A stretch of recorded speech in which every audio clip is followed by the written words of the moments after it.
Olá pessoal, sejam muito bem-vindos ao Geopolítica com Paulo Filho. Hoje é dia 1º de março de 2022, são 16 horas e 15 minutos e nós vamos falar, como não poderia deixar de ser, do conflito na Ucrânia, da invasão russa do território ucraniano. Hoje eu vou fazer um pouco diferente, eu não vou falar sobre o que aconteceu durante esse dia, né? Nós estamos no dia D+5, sexto dia das operações. Não vou falar sobre o campo político, econômico, militar, científico-tecnológico e psicossocial, como eu venho fazendo nos dias anteriores, para me dedicar com mais profundidade, um pouco mais de profundidade, a um tema que tem sido muito perguntado pelo pessoal no Twitter, no YouTube, que é o possível cometimento de crimes de guerra por um lado ou pelo outro.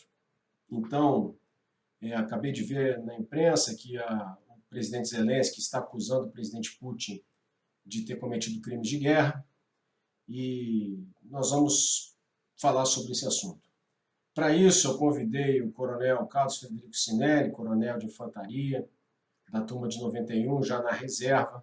O coronel Sinelli talvez seja o maior especialista em direito internacional dos conflitos armados que nós temos no país. Ele é autor de um livro sobre o tema Direito Internacional Humanitário, que eu vou colocar na descrição do vídeo para vocês poderem ter acesso, caso queiram comprar.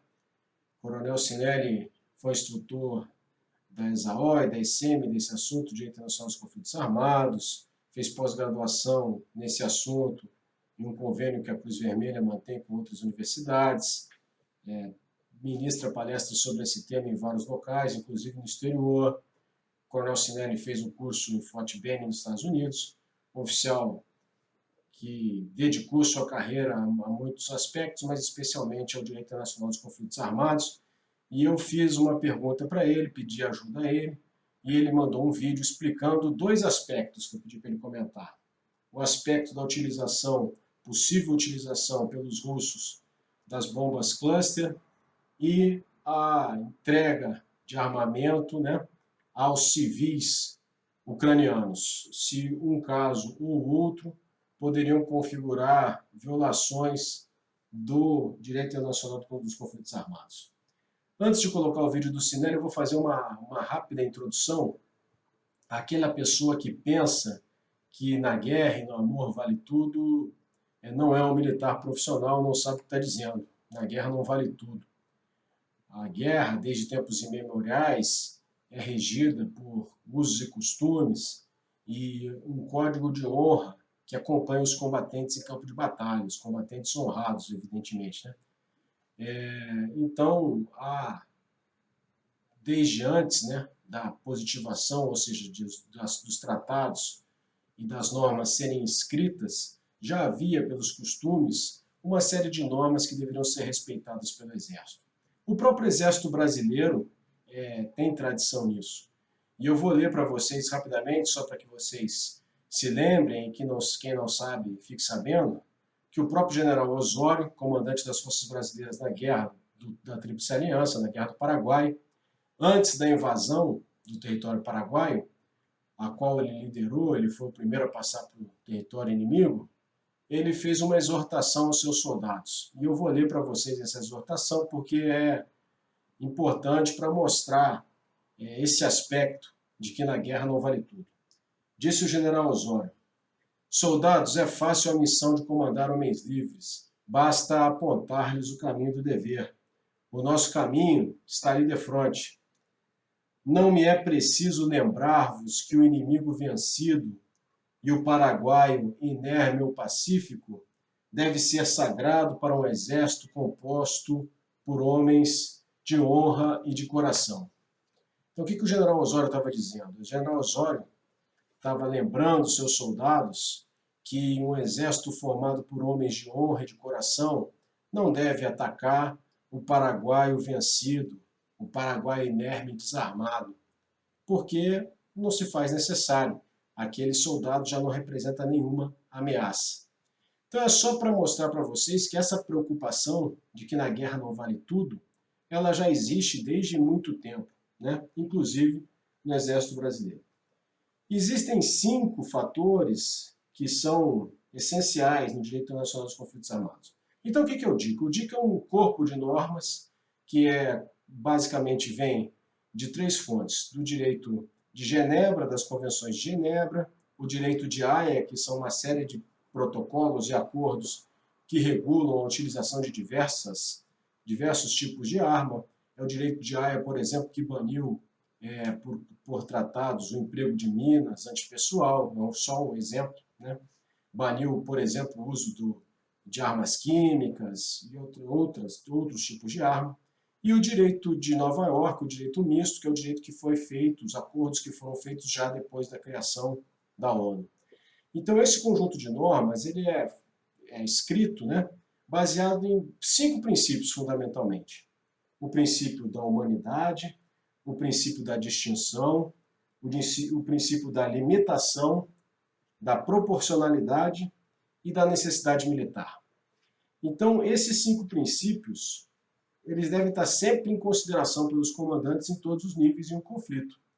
O princípio da humanidade, não preciso falar nada mais depois do que eu falei sobre o Osório, né? Você tem que ter um mínimo de humanidade no campo de batalha. O princípio da distinção, vocês vão ver que o Coronel Cinelli vai falar quando ele explicar o seu ponto de vista, é o que talvez esteja em risco quando um governo decide armar sua população. Porque o adversário ele tem que saber claramente quem é o combatente e quem é o civil, para que ele possa tratar o combatente como combatente e o civil como civil. Se essa distinção não está clara, talvez as normas estejam sendo quebradas. O princípio da limitação é o seguinte: a parte em conflito, o exército, ele não pode usar meios ilimitados para atingir um objetivo militar. Ele tem que se autoconter para preservar vidas de inocentes, né? de civis, de pessoas que não estão envolvidas no campo de batalha. Aí talvez as bombas cluster estejam contrariando esse princípio. O Cinelli vai falar mais sobre isso. O princípio da proporcionalidade: você tem que empregar um meio ou um método de combate que seja proporcional à vantagem militar que você espera obter. Então, fazendo um exemplo absurdo aqui, né? Eu não posso, para destruir, por exemplo, um aeródromo, um aeroporto, uma base aérea inimiga, utilizar uma bomba nuclear. Isso está desproporcional. Então, o princípio da proporcionalidade. E o princípio da necessidade militar: eu só posso atacar aquilo que eu justifico como sendo um alvo, um objetivo militar. Certo? Então, esses 5 princípios, falando muito rapidamente, só para fazer uma introdução, para a gente ouvir o que o Cinelli tem a dizer. Eu escrevi um artigo sobre o assunto, deve estar sendo publicado aí em breve. Assim que sair, aqueles que quiserem se aprofundar um pouco mais, poderão ler o artigo. Tá bem, pessoal? Então, agora vamos ficar com as observações do Coronel Cinelli sobre esses 2 aspectos, sobre a utilização das bombas cluster e sobre a entrega de armamento para o pessoal civil. Meu caro amigo Paulo Filho, inicialmente eu queria agradecer aí a oportunidade, o convite para contribuir aí com o seu blog, né, num tema que está em curso agora, que é a guerra, conflito armado está se desenvolvendo ali na Ucrânia, né? E hoje pela manhã nós estávamos conversando e você levantou aí a questão que está sendo discutida, inclusive em debates aí nas redes sociais, né, sobre a questão do uso das chamadas munições cluster, né, que são também chamadas de munições de fragmentação ou munições de dispersão, bombas cacho, são algumas outras denominações, né? Então, segundo relatos, né, a Rússia teria empregado esse tipo de munição em área urbana e algumas declarações têm ido no sentido de que o fato de a Ucrânia estar agora distribuindo armamentos de modo indiscriminado para os civis, armando civis, ou seja, envolvendo-os no conflito, né, seria, de certa forma, legitimado em função desse uso de munições cluster pela Rússia, né? Então vamos separar aqui os dois temas. Na verdade, essa correlação ela inexiste, né? É uma primeira consideração, mas vamos separar aqui os temas. Bom, a temática da munição cluster ela é, de certa forma, recente. Os últimos 15 anos esse debate começou a acontecer pelo fato de essa tecnologia ter se tornado, de certa forma, disseminada, né? Então a munição cluster é uma grande, imagine uma bomba de grande capacidade com várias pequenas bombas dentro dela. Aquele artefato é lançado, pode ser lançado por aeronaves, como bombardeio, pode ser lançado por artilharia, e ela, antes, durante ou depois do impacto dessa ogiva principal, várias submunições são dispersadas para explosões secundárias, né? Muitas delas não são acionadas e caem no terreno, e com isso se transformam em pequenos campos minados que ficam no terreno, já dificultando o trabalho que é de retirar minas terrestres, inclusive acentuado por conta dessas munições, né? Então, em 2008, um protocolo, uma convenção foi rascunhada em Dublin, e em 2010 entrou em vigor, entrou em força em Oslo, na Noruega, né? Atualmente eu fui dar uma pesquisada agora, 110 países já ratificaram, quer dizer, aderiram integralmente, 15 assinaram, que é um primeiro gesto, né, na questão das convenções e tratados, um primeiro gesto no sentido de aderir. Então, nem Rússia, nem Ucrânia aderiram a essa convenção, né? Então, o problema dessas munições é que elas, em tese, ferem princípios do direito internacional humanitário, que é o direito de conflitos armados. Por quê? Elas são consideradas um ataque indiscriminado, né? Você, ao selecionar um objetivo militar, é necessário que o meio ou o método de guerra que você vai usar atinja aquele objetivo de maneira o mais precisa possível. São admitidos alguns danos colaterais, atingir eventualmente pessoas ou objetos civis, mas isso tem que ser reduzido ao mínimo indispensável, de maneira proporcional. Essas munições, o efeito dessas munições é impossível de controlar. Primeiro que muitas delas são lançadas no ar e elas se espalham numa área incerta, né? Então, você fere o princípio da limitação, que é controlar o efeito aonde você deseja que ele se concentre. Você fere o princípio da distinção, porque indiscriminadamente você atinge combatentes e atinge também civis, inclusive objetos civis. E você fere muitas vezes a proporcionalidade, que é a balança que deve existir entre a vantagem que você obtém com o uso daquele armamento, daquele método de guerra ou meio de combate, versus o dano colateral que vai sobressair dessa sua ação, né? Se essa balança tende muito para um dano excessivo, esse ataque não pode ser realizado. Então, esse tipo de munição é o olhar da comunidade internacional hoje, né? A maior parte dos estados ratificou essa convenção, é de que essa munição fere os princípios do direito internacional humanitário.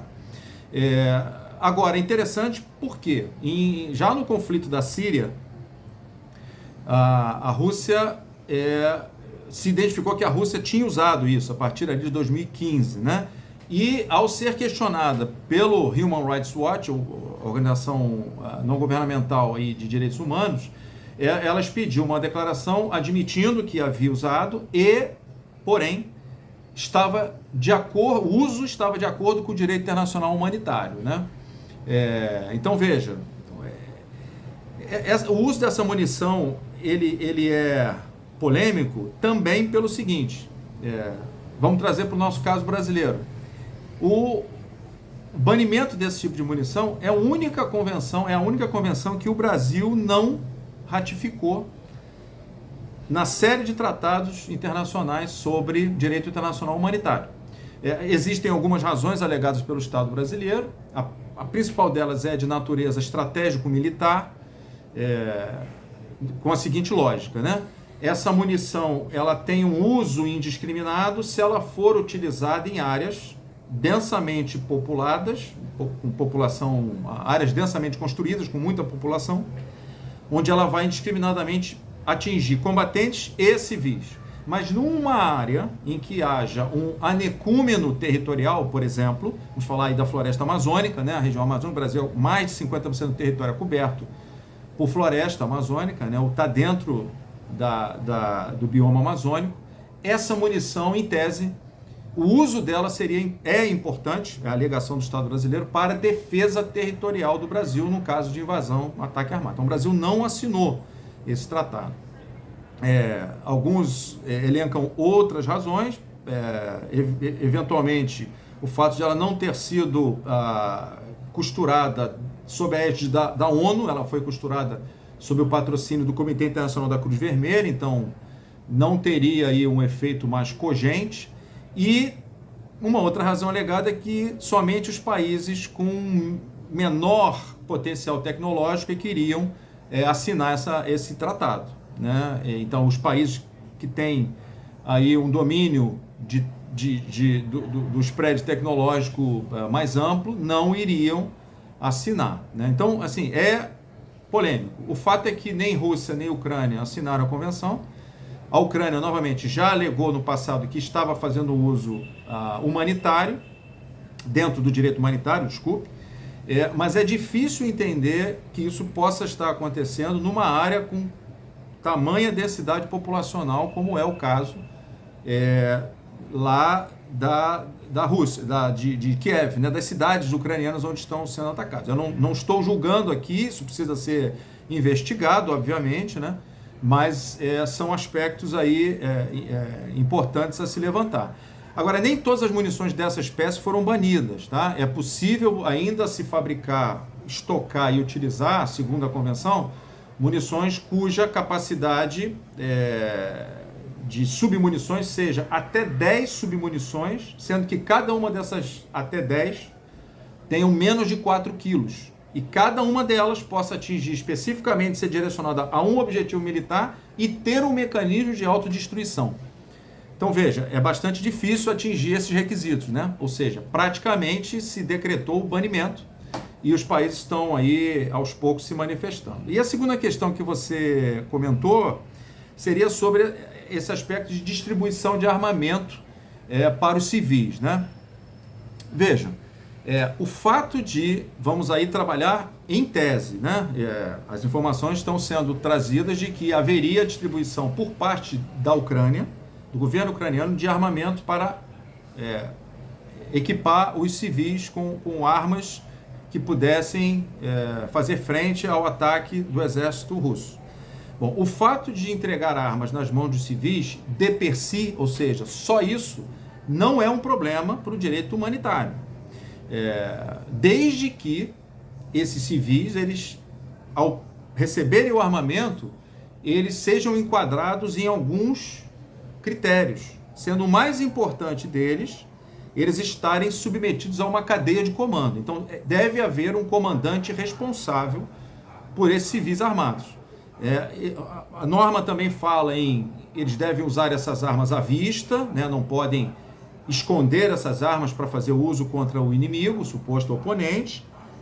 Deveriam ter um sinal distintivo visível à distância, uma camiseta, um uniforme, uma bandana, alguma coisa, e respeitar as leis e costumes da guerra. Mas de todos esses, o mais importante é o fato de eles estarem submetidos a uma cadeia de comando, onde haja ali o controle disciplinar e do uso da força por esses civis.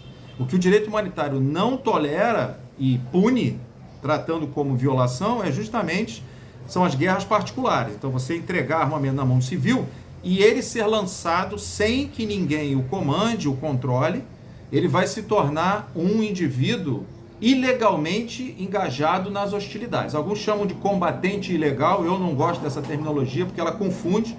O combatente é aquele que legalmente pode participar das hostilidades diretamente. Então, eu prefiro a terminologia civil engajado ilegalmente na hostilidade. Esse civil, ele não tem proteção, diferentemente do civil que se abstém de se envolver nas hostilidades. Esse civil, ele vai poder ser alvejado pelo inimigo, né? Ele se coloca numa situação de perda da sua proteção como civil. Seu status de civil deixa de existir, ele passa a ser um alvo, né? Se ele estiver enquadrado numa cadeia de comando, ele vai se tornar um combatente legítimo, seguindo as leis e os costumes da guerra, usando as armas abertamente. Agora, se ele sair independentemente, autonomamente, desencadeando ações hostis com arma de fogo, ele não tem qualquer proteção. Ele se torna um combatente, um civil engajado ilegalmente. Se ele for preso, ele nem tem imunidade de prisioneiro de guerra. Ele vai ser julgado, né, por insurreição armada ou qualquer tipo penal do direito doméstico, ou do país ocupante ou da própria Ucrânia, se for decidido que as leis ucranianas vão ser mantidas para julgamento. E existe uma situação, e que não me parece que é o que está acontecendo, em que o civil pode se tornar um combatente legítimo e fazer uso do que ele tiver à mão para defender. É o chamado levante em massa. Mas isso só pode acontecer, segundo as convenções de Genebra, se no momento em que as forças estão se aproximando para realizar a invasão, o ataque ou a ocupação. A aproximação das forças, se os civis desorganizadamente se lançarem contra o invasor para defender aquela terra, isso pode, caso eles sejam capturados, dar-lhes o status de combatente e prisioneiro de guerra e eles estarem protegidos contra persecução penal e etc. Né? Agora, não me parece que é o caso. Se as forças russas já estão em território e aí começa uma resistência armada, esses civis precisam estar enquadrados por uma cadeia de comando. Tá? O interessante é o seguinte: hoje nós temos o Tribunal Penal Internacional, o Estatuto de Roma, né, que tipificou esse tipo de uso indevido de civis e a perda de proteção.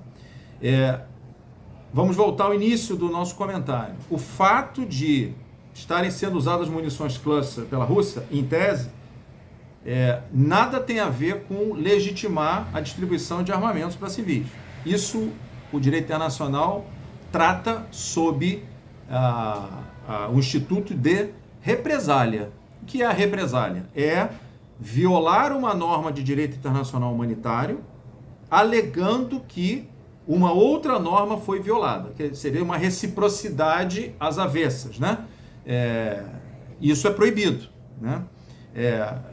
O Estatuto de Roma, o Tribunal Penal Internacional, expressamente não traz isso como proibição, mas também nesse caso não faria diferença, porque nem a Rússia e nem a Ucrânia ratificaram esse tratado. Entretanto, um outro diploma internacional que regula meios e métodos de guerra, o Protocolo Adicional 1 às Convenções de Genebra, ambos assinaram e ratificaram. Né? A Rússia fez uma reserva e se retirou de um artigo que falava sobre uma comissão de apuração, mas, no mais, ela reconhece esse diploma como sendo válido, né? Então, lá no Estatuto de Roma, lá no Protocolo Adicional 1, está expressamente definida essa proibição, né? Então, ainda que houvesse essa justificativa, ela não se aplicaria, tá bem? Então, acho que, assim, de modo muito superficial, espero que tenha não confundido mais, mas esses dois temas são bastante complexos, existe uma área cinzenta muito grande. O que nós estamos vendo aí é um conflito armado clássico, internacional, entre dois estados, né? Coisa que não acontecia há algum tempo. Recentemente houve ali na região ali da Armênia, né? Envolvendo inclusive aí guerras por procuração, de um lado Turquia, de outro Rússia, também um conflito entre estados-nação, mas isso era algo que não acontecia com essa magnitude, de maneira tão escolar, tão clássica, né? Com tantos parâmetros para serem avaliados como conflitos de terceira geração, há muito tempo, né? Inclusive, o próprio Tribunal Penal Internacional, o procurador do TPI, em 2014, quando, logo depois que a Rússia anexou a Crimeia, declarou que teria iniciado ali um conflito armado internacional, porque, interessante, mesmo uma ocupação não resistida, ou seja, simplesmente aquele exército ocupou um território e não houve resistência do oponente, como foi o caso na Crimeia, isso já caracteriza a ocupação militar, a existência de um conflito armado internacional latente, né? Então, o que nós estamos vendo agora, na verdade, não é algo isolado. Tem toda uma correlação em termos de tipologia de conflito. Haja vista que ao sul, já na anexação da Crimeia, já havia, desde 2014, tecnicamente, o conflito armado internacional em andamento. Vamos acompanhar os outros desdobramentos, né? Porque uma série de ensinamentos em várias áreas, principalmente de emprego militar, direito internacional de conflitos armados, estão sendo colhidos nisso daí, né? Em meio a essa tragédia que é uma guerra, qualquer conflito armado mas lamentavelmente tem sido uma característica e um aspecto recorrente na história da humanidade, né? Muito obrigado, Paulo Filho, pela oportunidade e parabéns pelo trabalho aí junto ao seu blog. Um grande abraço. Bem, meus amigos, então essa foi a explicação do Coronel Cinelli, na minha opinião, o maior especialista em direito internacional dos conflitos armados que nós temos no país. Espero que vocês tenham gostado e peço que, se vocês tiverem alguma outra dúvida, que exija um vídeo com maior profundidade, que coloquem aqui nos comentários, sugiram aqui ou sugiram lá no Twitter, que a gente, se for possível, faz e esclarece a situação para vocês. Se vocês assistiram até aqui é porque vocês gostam desse tipo de assunto, então, por favor, deixem seu like e divulguem para os seus amigos, porque vocês vão estar ajudando o canal. E, se vocês puderem, se tornem apoiadores, porque dessa forma vocês vão estar ajudando a gente a manter esse trabalho. Aí na descrição do vídeo também tem todas as informações para você se tornar um apoiador. Então era isso, pessoal. Até o próximo vídeo. Tchau!